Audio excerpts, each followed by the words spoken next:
we end up Nun Dal Amud Beis.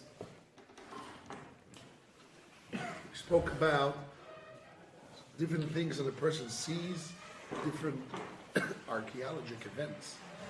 And we see archaeology evidence that from there we can derive the place where miracles were done to our forefathers.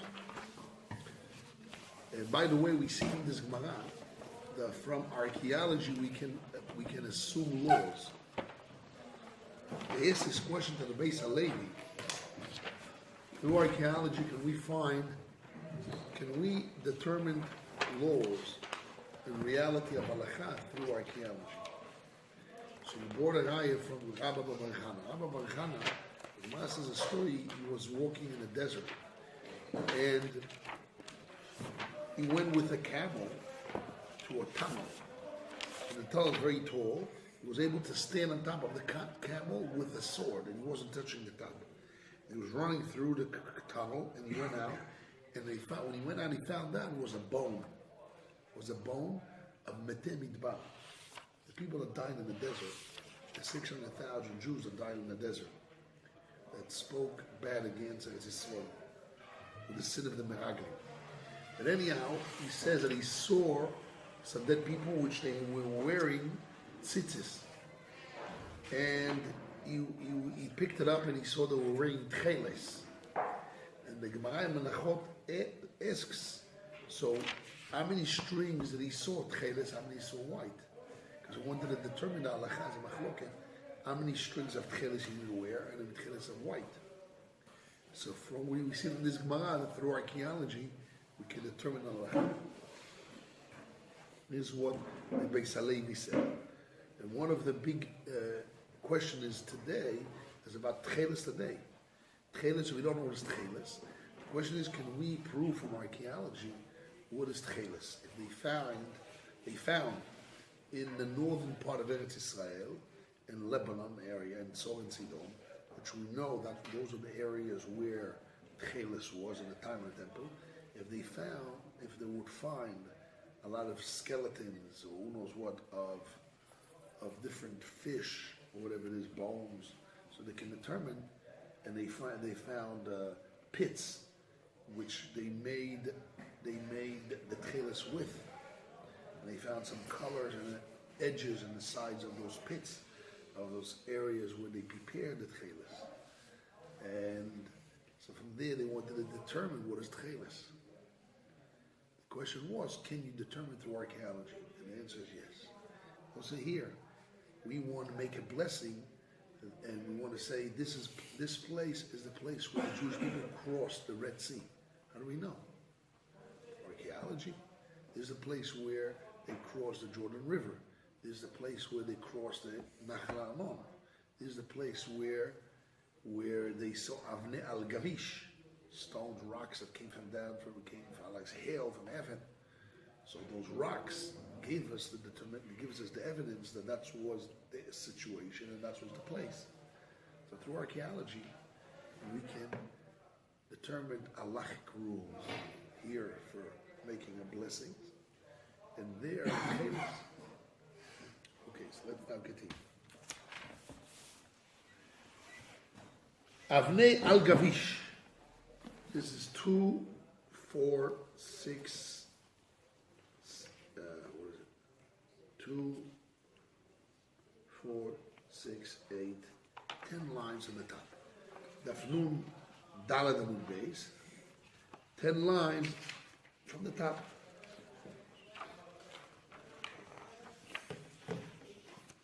There's one more Tosfos which we didn't learn. Alam Narot in Nindal Amud Aleph, and the rivers. Lav Davka, Lav Al Kol Narot. We not deal with all rivers. Ela Arba Narot Dechsiv V'Koni, the 4 rivers which are written in the Torah, Kemo Chidekel V'Prat, like the Euphrates and Chidekel. Chidekel is what? I forgot the name. Prat, I was there myself 10 years ago. In 1990, I went to Turkey, the low part of Turkey, next to Syria, and they were building a big dam dam of Ataturk. Ataturk, very big dam from the Euphrates. So I remember, but anyhow. Is that one of the four rivers? Yes, there is the Niles, Nilus, Chidekel, Prat, and Gihon. So there's the Nile, there's the Gihon, there's the Tigris. And, There's the Tigris? Tigris, yes. Tigris, Euphrates, Nile, and Gihon, which is Pishon. Pishon, Gihon. What does that mean? We don't know. There is a spring here in Jerusalem, below the city of David, which they call it, there's a spring with a stream of water, which they call the Gihon. And the Torah says Gihon is Pishon, but we don't know where that means. Where is it? What is it? So only those four rivers, which is mentioned in the Torah mentions that those four rivers came out of Gan Eden. Now you should know, under the ground, they know today, there's big rivers. There's a huge river that goes all the way from the Euphrates, from Mesopotamia, which is the north part of Turkey, Iran, Afghanistan, those areas, and it goes through under the ground, about 4 kilometers under the ground. It goes all the way below Israel, Jordan, and it goes to Saudi Arabia, and it goes to the Persian Gulf, under the ground. There's a big river, big huge river. The Gemara says in the Masechet, this was we know as a fact today by science, but the Gemara says many laws about it. For example, the Gemara says that the question is springs in Eretz Israel do have the effect from the rain in the Euphrates and the Mesopotamian mountains and rivers. And the Gemara says it has a direct effect. A direct effect. And we know today it does. There is underground rivers that go under the ground. Now, do you guys know what's underground rivers? Doesn't mean there's an empty area which there is a tunnel with a river. It means there's a flow of water through the sand, through the rocks.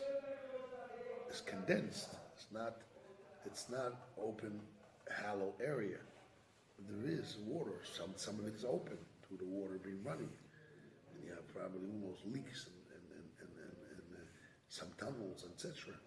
Tremendous amount of water going through those creeks from all the way from Turkey, Iran, Pakistan, all the way to Saudi Arabia and to the Persian Gulf. So there's a direct effect between what's raining and the Gemara has laws about it, about women going to the mikveh, Maim Shalom, water that we use at night and the day, if it comes from rainwater, if it comes from river, it comes from under the ground, etc. So there's different halachot that refers to this concept. But here, the Gemara Tosot says that only the 4 rivers which are written in the Torah, which are special rivers, those rivers, when we see them, we make a blessing. But rivers that we see, we go to who knows what, in Brazil, or at Amazon, for example. Amazon is one of the biggest, huge rivers in the world, right? The Negro, right? The Rio Negro comes from Colombia. Rio de Negro comes from Colombia, right? I don't know if you guys know. Nobody's Colombian here. Are you from Colombia? You know Rio de Negro? Yeah. It's the biggest river in Colombia. It goes all the way and connects to the Amazon River. Yeah. Anyhow, those big, huge rivers are huge rivers. No blessing. Oh, no blessing. Zero. No bendición. There's no blessings. Only the 4 rivers which mention in the Torah. The importance of those rivers which are in the Torah. Those are the rivers that we make a blessing. Okay. So now we in Daf Nun Dalet base, 10 lines in there. Avnei al Gavish. My Avnei al Gavish. What does Avnei al Gavish mean? Tana we learned in the Braita. Avanim, come sit down with him. Join in.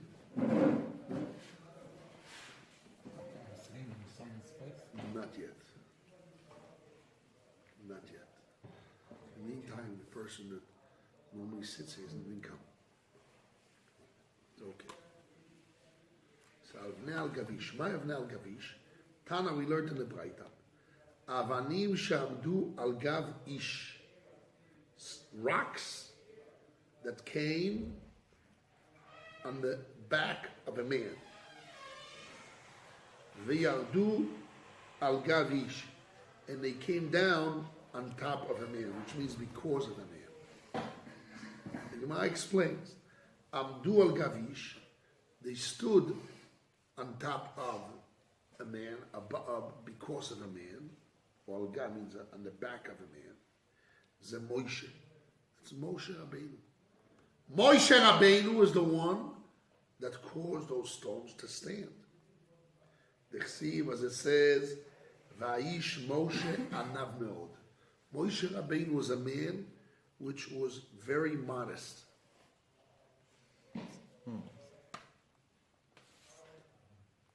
So we call Moshe Rabbeinu, we call him a Ish. So it's a Ish Moshe. So I want to know who's a Ish, who's called a man Ish. Moshe is called Ish. V'ksiv, and it says more, it says another verse. This verse, it's in Shmos. It says Moshe went out from Paro, the city, and he opened his arms and his hands to God, and the voices and the hail stopped from raining and hitting the ground. So it says, Vayichdelu akolot va'barad, the voice and the hail stopped, umatar lo nitar arza, and rain did not hit the ground anymore. So we see those stones stop. What does that mean? There was a big hail with big stones with fire inside the hail, big stones that broke houses, broke trees. And Moshe Rabbeinu with his prayer stopped it. So what happened to all those stones? They were standing in the air, waiting for the student, Yoshua, to come. Yoldo al gav Yoshua. They went down to the ground above Yoshua. The Chsiv, as it says, Kar lecha is Yoshua binu. You should take to yourself Yoshua binu. Ish, we should call the man. Ish. Ish asher ruach boy. A man that has spirit in him. The Chsiv, and it says, this is in Joshua. When the Palestinians, Plishti, ran away from the face because of the Jewish people, and are running away and they're going down the hill, Bemorad Bet Choron, and they're going down the hill of Bet Choron. And what God did, they were running and down from going down of the hill of Bet Choron. God threw on them big rocks. Mina Shamayim, from heaven. Ad Azeka, until the city Azeka. Vayamutu Rabim asher meisu be'avnei abarad. Many more people died from the stones of the hail, more than were the Jewish people killed with a sword. More people died from those stones of Avnei al Gavish, from stones that rained from heaven, like hailstones, more than the people that died from a sword. That's what the Gemara says. Tissues? Yes, you have tissues. Appreciate it.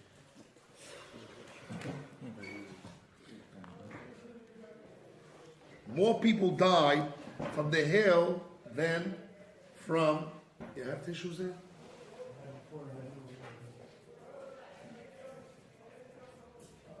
You don't have. I have it somewhere else. More people died from the hail going down from heaven, rocks, than when the Jewish people killed in the war. So Moshe Rabbeinu stopped the hail, and Yoshua brought down the hail. So it stopped through a man. Moshe Rabbeinu is called a man, Aish, and it came down through a man. Yoshua was called a man, Ish. They came down and killed all the Palestinians that had a war against the Jewish people. Stones made up, but real stones, not, many times they say, oh, the hail was so strong, there were stones in the hail. That's a concept, that's a phrase that they want to use, like, oh, this is stones, and the hail became stones. But this was real. This is where we take the concept from, that the hail that Hashem threw on the Pelishtim when they ran away from the war from the Jewish people was real Avnei al Gavish, or stones, quartz stones. It's quartz. Quartz. Avnei al Gavish is quartz stones. Big, giant quartz stones. Huh. Can you imagine? Unbelievable. The Gemara says in Masechet Berachot that when Ravuna died, rain came down from heaven. And it was such a strong rain, it was hail. And the hail was so strong that it became like rocks. And it was a sign that there's a time of mercy and heaven are crying, and this rabbi died. When my father, Lavashon, died, it was the same. It was a very strong hail. I don't know if you remember. You were there? And I wasn't there, but they told me that the hail became like rocks. What? Yes, it was like rocks. Some people told me they had they had umbrellas that ripped in the Mount of Olives, and then they had like a rainbow coming out of the grave towards the sky, very straight. But anyhow, that's right. So here Hashem made a miracle that hailstones, mamash real stones, not concept of hailstones, real stones, mamash rocks, came down and killed the Palestinians. Plishtim, not our Palestinians, which are calling on name, the real Plishtim. So when a person walks around to the Morad Bet Choron and he sees those rocks, what does he need to say? He needs to bless Hashem. Archaeology teaches us that this miracle happened there and we can make a blessing.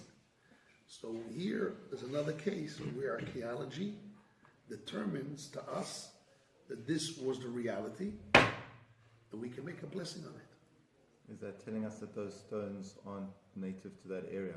Not native, not the area. They know those stones came from heaven because it's not stones that you have like, how do you call it? You have a volcano mountain in an area.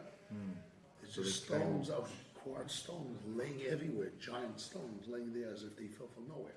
Which area is this? This is Bet Choron. It's not far away from Jerusalem. It still exists. Bet Choron. Bet Choron. There's Moshav Bet Choron. It's not far away from it. It's, it's Pisgat Zev? Yeah. It's Givat Zev? Yeah. You continue 443, Arba Arba Shalosh. You go and you'll see on the right side, when you go down to Tel Aviv, on the right side there's Moshav Bet Choron. Is the last edge of the mountain, Jerusalem mountains. That from there you go down the edge and you go to the shore, valley of the shore of the beach in Israel. This the Chof, the beach valley. So that's right. Then you can see. I don't know if I never went to see. I always wanted to go see. Well, what you got? And I went there. Actually, my kids the other day, about 2 years ago, something Pesach, maybe last year, 2 years ago, and I was trying to search for those rocks that I couldn't find. So I was standing there. I can see the beach. I can see Tel Aviv from far away in the horizon. But I know that's the area, but I couldn't find. But actually, somebody told me that you still can see those rocks there. You still can see those rocks that came down from heaven, Shomayim. Even if somebody sees the stone, Shebikesh Og Melech HaBashan, that Og, the king of Bashan, requested, wanted, Lizrok al Israel. He wanted to throw it on the Jewish people. somebody sees that stone, she should make a blessing. So how do we know that story? Gemara Gemirila. The Gemara says it's Gemara being Torah. Gemara means Alachah Moshe Sinai. It's handed that tradition that there was a stone that Og Ben Hashem wanted to throw on the Jewish people. And what was the handed down tradition? Alachah Gemirila. We learned it through Alachah Moshe Sinai. What happened there? Omar, he says, Machane Israel Kamav. The camp of the Jewish people, what was the distance from one side of the camp of the Jewish people to the other side? How wide and what was the width and wideness of the camp of the Jewish people in the desert? Avetlata Parse. It is 4 parsaot. Each parsa is 4 mil, so it's about 4 kilometers. Times 3 is 12 kilometers. So the camp of the Jewish people from one side to the other was 12 kilometers by 12 kilometers. In 12 kilometers by 12 kilometers, you can put 600,000 Jews in tents, men, women and children, maybe it's 2-3 million people, and tents. In the middle you have the camp, you have the Levites, and then you have the tabernacle, the army of Hashem. So the camp of the Jewish people are 3 parasot, which is 4. Each parasah is 4 mil, is about 960 meters, 2,000 amot. Okay, so 2,000 amot is about 960 meters. It's about a kilometer. So there's 4 mil in one parasah. So 4 kilometers one parasah. And there's 3 parasah. So there's 12. 4 times 3 is 12. Azil, I would go via Akir Tur. I'll uproot a mountain. King Og Melech HaBashan, King Og, the king of the Bashan, he said, I will go and I uproot a mountain. Bar Tlata Parsa. The distance is 3 parsa, 12 kilometers. V'yish de Allah, and I throw this mountain of 12 kilometers. I'll throw the mountain on top of the Jewish people. V'iktilina, I'll kill them. Ozali went. Okartur, he uprooted a mountain. Baal Kloto Parsi was able to recruit a mountain which has the distance big, the width has 3 parasol, which is 12 kilometers. The Aisi al Reshin he carried on his head. The Aisi Kuchabrihu, and God brought down Alei on him Kamse. He brought on him Kamse. You know Kamse? You know, guys, always Kamse. Kamse ba Kamse. What is Kamse? Kamse is ants. You know, ant? Ants. Little creatures. I see Ale Kamse. He brought on in ants.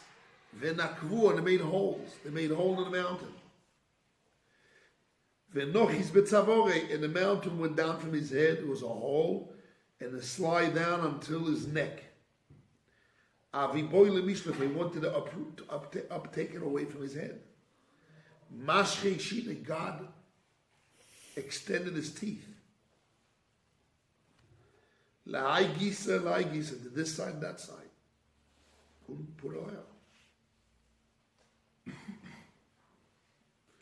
Velomatzi lemishlef, he wasn't able to take out the mountain out of his head. This is what it says in the verse. This is what it says in the verse. What did he say? The teeth of wicked you broke. But can a Rebbe, like Rebbe said, Shimon ben Shimon Lakish ve'amar sorry.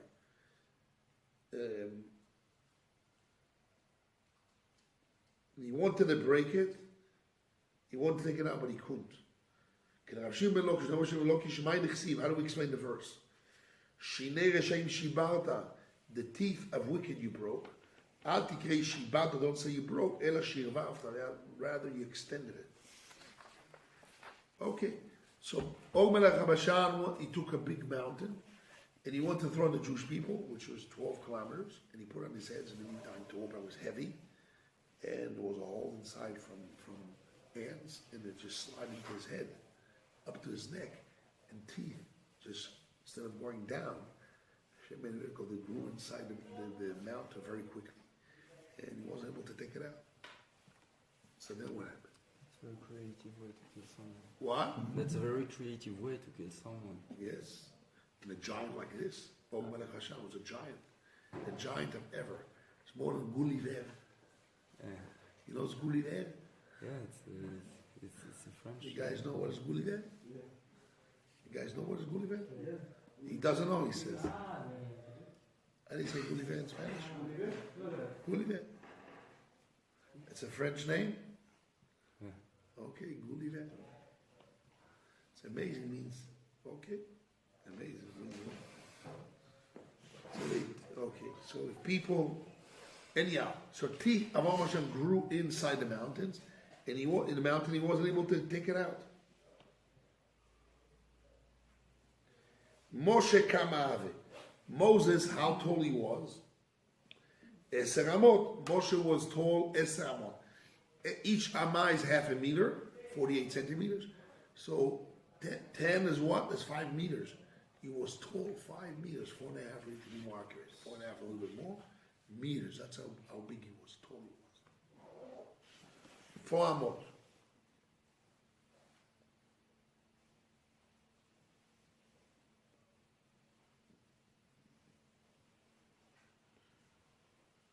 So Moshe was tall, Eser amot, which is 5 meters. אני באמצע שיעור.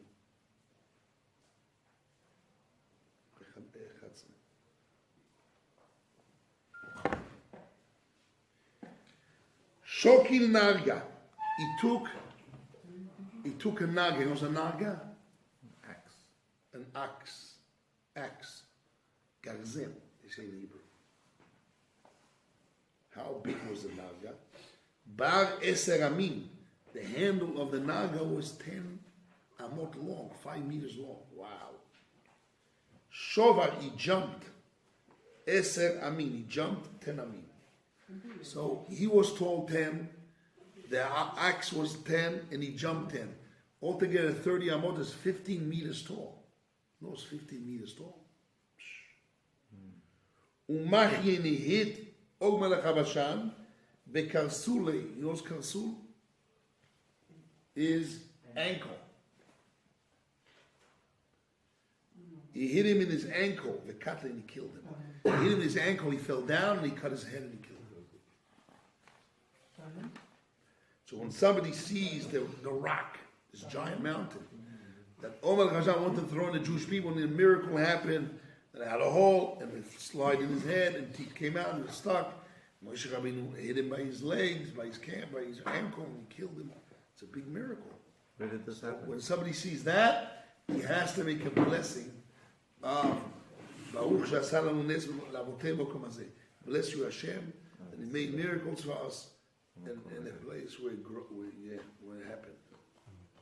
So, see how many seasons yesterday can this.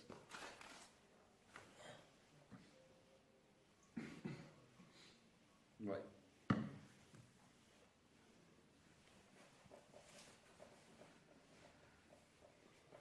Let's continue.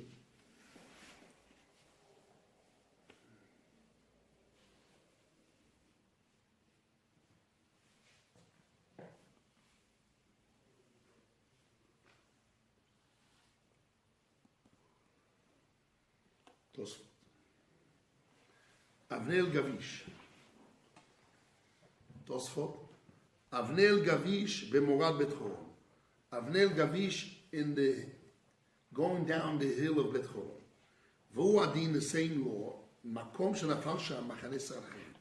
If somebody comes to the place where the camp of Sancheri fell down, the loigora Chizki or me'odam ha'mesuyom. Chizki is not worse than a simple person. That the miracle was done to him. The Braita didn't worry about explaining that. Yerushalayim is known around Yerushalayim. Where did the camp of Sancheriv in one night get killed? 180,000 generals or men got killed in one night. perished in one night.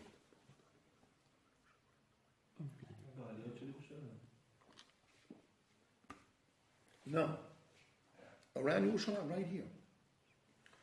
Gebeno in the mountains here, Kidron Valley. There was a huge camp, camping around Yerushalayim, of 180,000 generals, captains.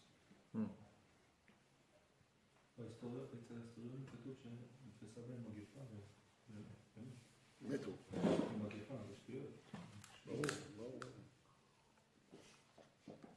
So if somebody comes around Yerushalayim and he sees the area where was that miracle, he should make a blessing. Bless you, Hashem, that he made miracles our forefathers' place. So what's the reason? We didn't mention it because everybody knew where is it. The people used to bump to it all the time. That's what the first, this is the answer to those. Veshuv again, Tosfot on the top and right side. Veshuv, on the right side, Tosfot. You know where is it?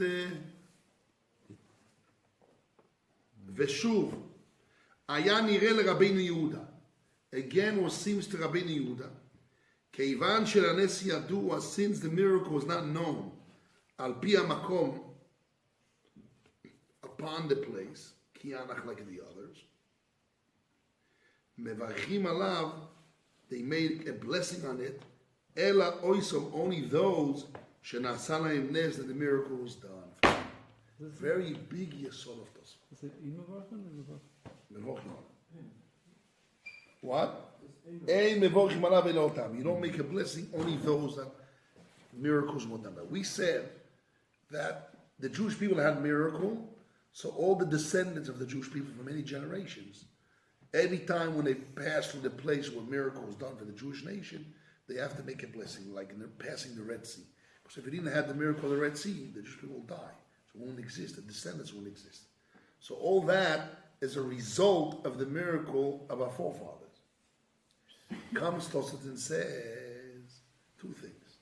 When I come and see the place where the camp of Sancheriv perished in one night, when they wanted to conquer Yerushalayim at the time of the first temple, when I come to that area, there's two problems. Number one is, everybody knows, so therefore we couldn't make a blessing. But Rabbeinu Yehuda says, no. I cannot recognize the miracle from the ground. I look on the landscape, and I only know about the miracle through the knowledge that I have in the Tanakh and the prophets. But there's no way that I can recognize on the mountains, from the landscape, that the miracles of Sancheriv camping perished and killed in one night. I have no indication. There's no archaeology indication that the miracles were done. By Avnei Gavish, by crossing the Red Sea, as I told you before. Crossing the Red Sea, there was a column. At the time of Shlomo HaMelech, that was there written in Hebrew, old ancient Hebrew, still exists in Saudi Arabia. Still exists at the time of King Solomon. This is the place where the Jewish people crossed the Red Sea. Not only that, I told you about a month or so that I met this guy, Rohr, his name. The foil Rohr is a Katz. Rohr Katz is a Jew. He lives in Finland. He's married to a non-Jewish woman, unfortunately. But he told me in 1975 he went in Weber in the peninsula of the Sinai Peninsula, Katzi Sinai, and he dived in the sea across where there was those rock, this column that was written. This is the area where the Jewish people crossed the Red Sea, and they found not only him, many friends of him, he himself, him and many others at those days, because the place was open for the tourists, and they found wheels. Was under the water for all those 1,000 years. Under the water for 3,500 years. Some of those wheels became almogim. They became corals. But some of them did not get ruined totally. Although metal can rust very quickly in water. And wood doesn't rust in water. Doesn't get destroyed in water. Wood can stay in water for 1,000 years. Doesn't get destroyed. The minute you take the wood out of the water and oxygen touches it, it gets destroyed. It gets crumbled right over. But in the water can stay for many, many years. But here somehow those wheels made out of stone, not wood, made out of copper or some other material, bronze, I don't know what, some of them stayed under the water for many, many generations. So they still exist. I saw they made a fence out of it, or it was a fake fence. Just said, tell people that's the place. But there was some people found. I personally met a guy that he found. So when he found such evidence, what he has to do is to make a bracha. So that's twice his answer. A Sancheriv place, if somebody sees a Sancheriv area where Hashem killed the camp of Sancheriv, he cannot make a blessing because there's no indication through archaeology or through reality in the landscape to know the miracles, only just knowledge. Oh, here's the area. Okay? But in all the other cases, you can see the place, and by seeing the place, you can indicate that this is a place where Hashem made miracles for the Jewish people. That's what we can draw. V'chen kol adam mevarich al niso. How does this continue? The same way every man blesses on his own miracle. Even though even though it's not recognized the miracle from the place. A private person that he experienced his own miracle, so when he gets to the place where the miracles were done for him, even though there's no indication from the land or from the area, from the stones, rocks, who knows, rivers, there's no indication that he had a miracle, but since he personally had the experience of the miracle, he has to make a blessing. Other people don't, because they didn't experience it, they don't see any indication of the miracle. But when we have areas where the land, the reality, you can see from the archaeology the reality of the miracles of the Jewish people, everyone is obligated to bless, even one didn't have the personal experience of this miracle. Okay, let's continue.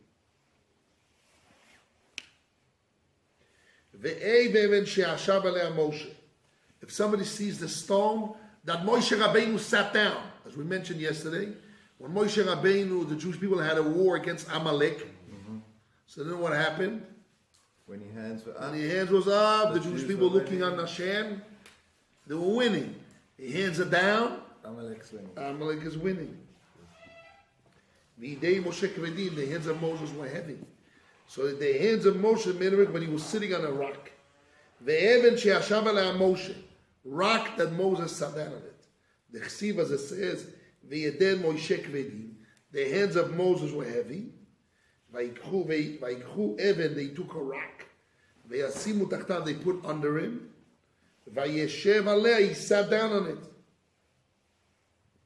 If somebody sees the wife of Lot, who knows what happened to the wife of Lot? salt pillar. What? Pillar of salt. She turned to become a pillar of salt.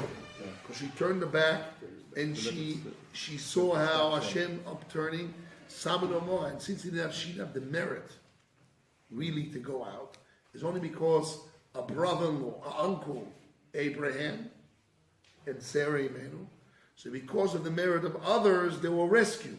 But to see everybody else down and they're up, to feel the feeling we are better than them, she couldn't have. When she turned away to look on what the angels are doing for Sodom and Gomorrah, she turned to a column of salt. So if somebody sees that column of salt, the ishto shel Lot, if somebody sees the wife of Lot, Shenema, as it says, Vatabet ishto macharav, his wife looked backwards, but she became a column of salt. She has to make a blessing.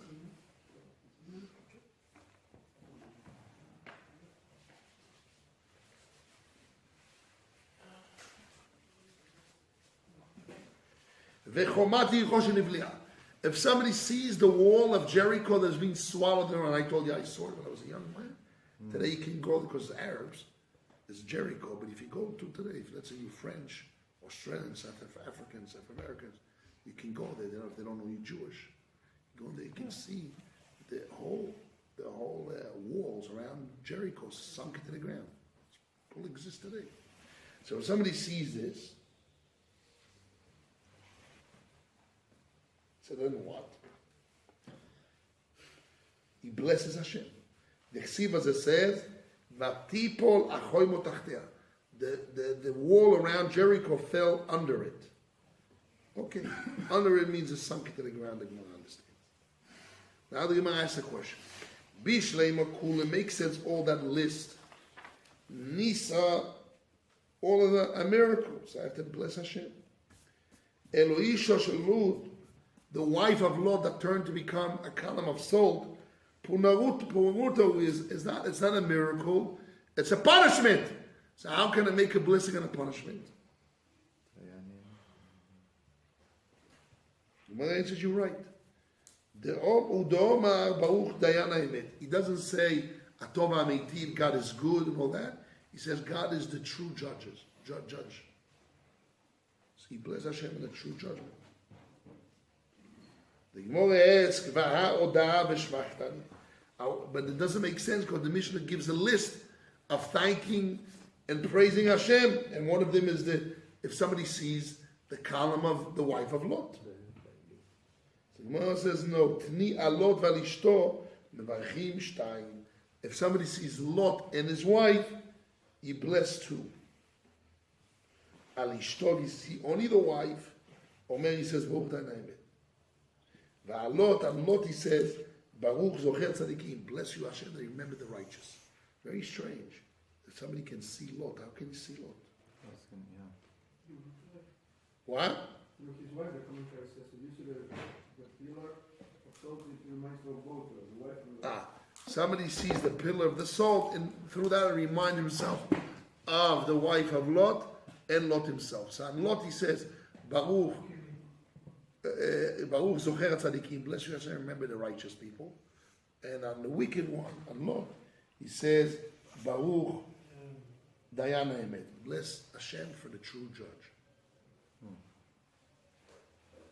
Because when Hashem gives punishment to the Goyim, to the Rishayim, we feel is a true judge. Bless Hashem, a true judge. What is a true judge? True judge means he does justice. They're always hurting the Jewish people or doing wrong things in the world, hurting people, who knows what. They're wicked. So once they're determined by Hashem to be wicked, he cannot determine, but if Hashem determines and they get punished, bless Hashem, that is a true judge.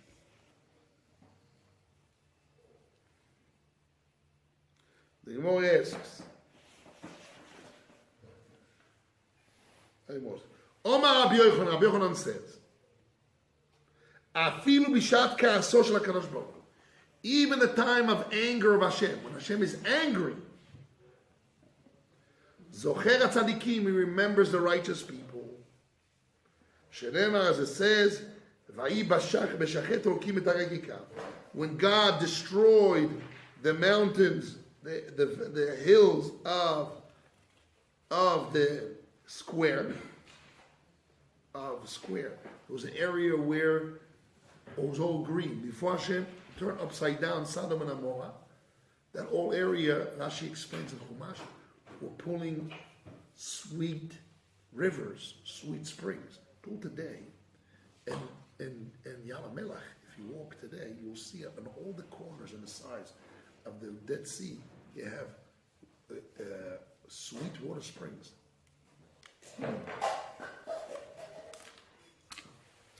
This is the mountains, the Jordan River, the Jordan Valley, okay? All the rains in Judah and Samaria. There's a great fall in the North African, Syrian African crack.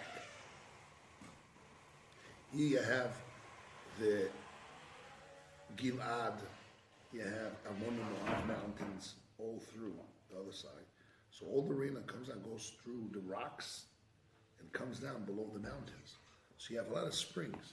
So before Hashem turned upside down in Sodom and Gomorrah, all the area there was full of springs. Imagine desert everywhere around. And you had oasis. You know, it's oasis. Water and green stuff. In the middle of of arid land. Middle of the desert. Oasis. So it was big oasis, one of the biggest huge oasis in the world. What? Then what happens? Hashem turned upside down Sodom and Gomorrah, and then there's nothing there. Nothing there.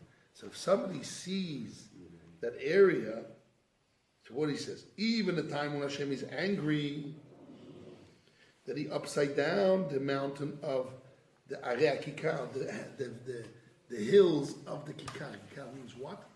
Kikar means square, but here also means an area was all green area. Kikar. Kikar means a green area. The whole area was with springs and green.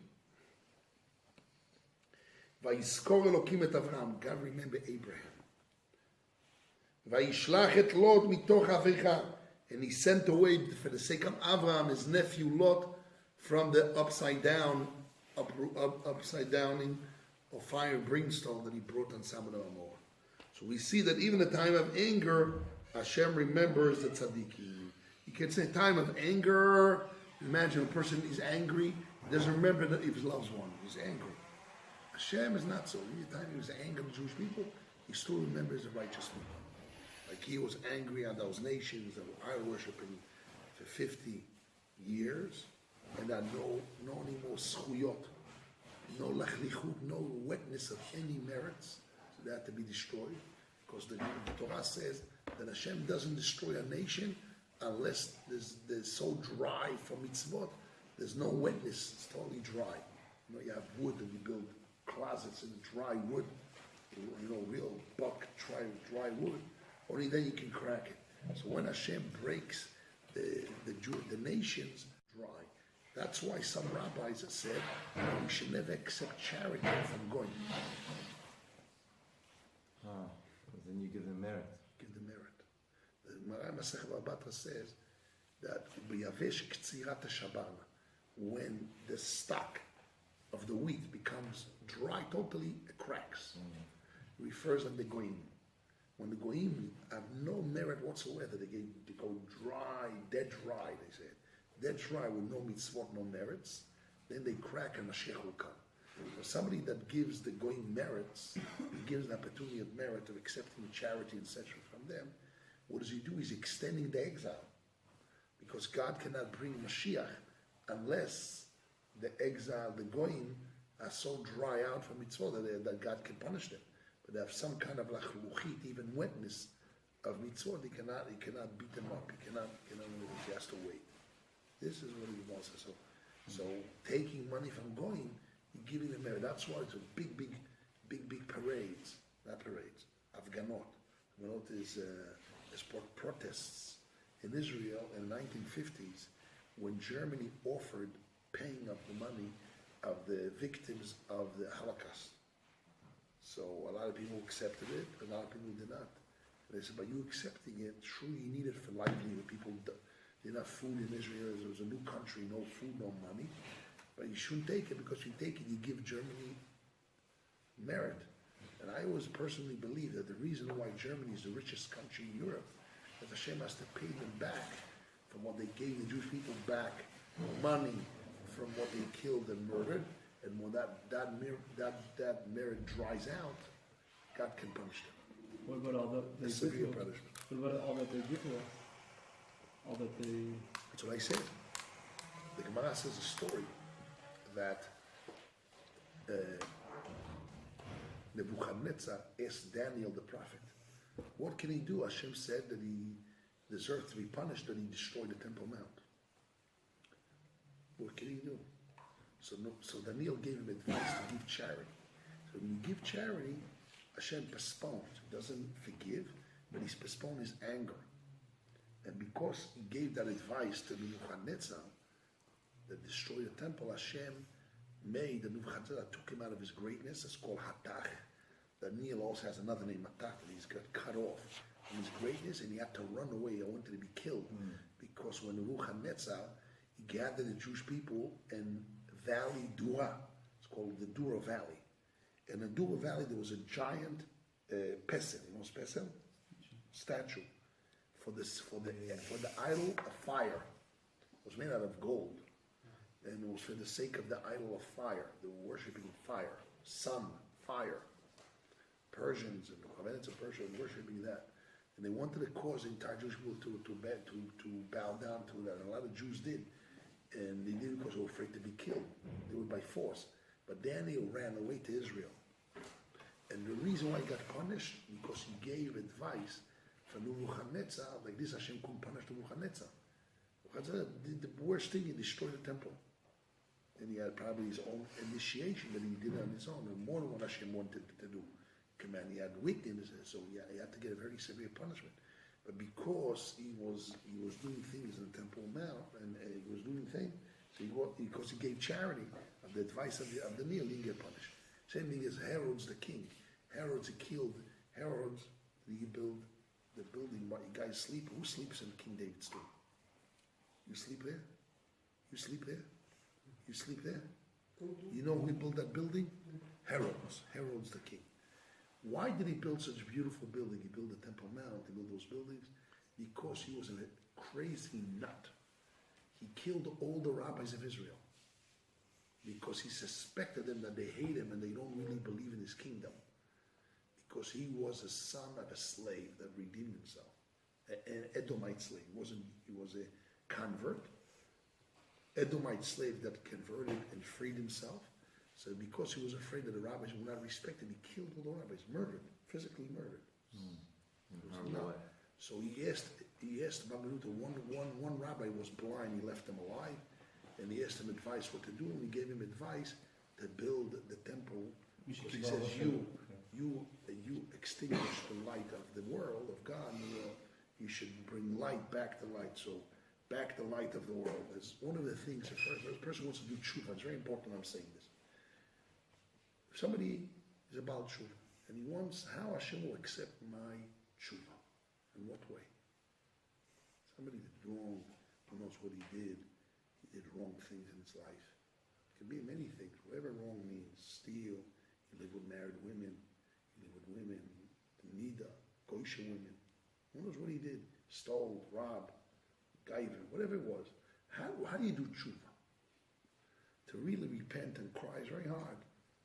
You know, very hard. One day basal asal, one day good, one sweet, one day, one day is garlic. It's hard days. So, Rabbeinu Yonah gives us the secret. He says, "Bechesed ve'emet yechupar avon." With chesed and truth, Hashem forgives sins. A person learns Torah and he does chesed, gives charity, Hashem forgives his sins. So this is one of the things that a person has to do. He has to do that, or he has to bring Kiddush Hashem, sanctity of God's name in the world. Why? Because the measure for measure. A person did Chilul Hashem, so he has no really way out. When a person Chilul Hashem, he deserved that. But if he does the opposite, he did sins which brought disgrace of God's name. Now he does mitzvot in public, so he brings the honor of Hashem. You learn Torah in the Yeshiva in front of 10 Jews. You bless, you say Amen Yeshivah Rabbi with 10 Jews. You publish God's name in public. So what you do the opposite of what you did. You did Chilul Hashem. A person did Chilul Hashem, disgracing God's name. Now he's doing Kiddush Hashem, the opposite. So that for that, this is the tshuva a person can do. So those are things a person has to do. So Herod's, because he murdered all the rabbis, Baba Ben Buta, this rabbi, gave him an advice to bring back the light. He destroyed the light of the Torah of Hashem in the world, Torah. So he bring back light. He built the temple and he built the kings. He built the big building around Marat HaMachpelah and Hebron, our forefathers, and also King David. This building is still existing from the time of Herod's the king, 2,000 years ago. The dorms that we're sleeping in? The dorms that he's sleeping in. Can you imagine? I say always that this is the only building in the world you can live in, and it's holy, that still exists in the time of the first temple. No other building exists. All the other buildings we have in a Temple Mount, nobody can live there. It exists, but you can't live there. Where a Jew can live, there's the only place in the world that a Jew can live and learn Torah in Mount Zion. So why did he build these buildings? What did he use them for? I don't know. His palace, I don't know. Monument, I don't know what he did it for. But the reality is, you guys can live in it. So you're giving him a tikkun? Sure. We take going to go to Yeshiva. It's a holy place. It's a person you're in a holy place. You have to act different. and you go to a 5-star hotel, how do you act? You spit on the ground.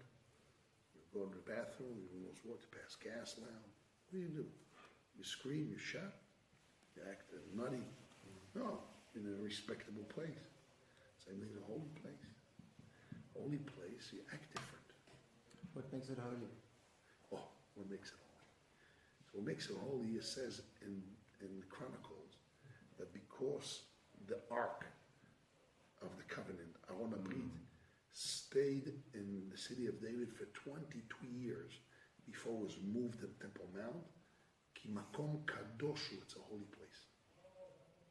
Is that talking about Ir David or is that talking about that whole area? Yes.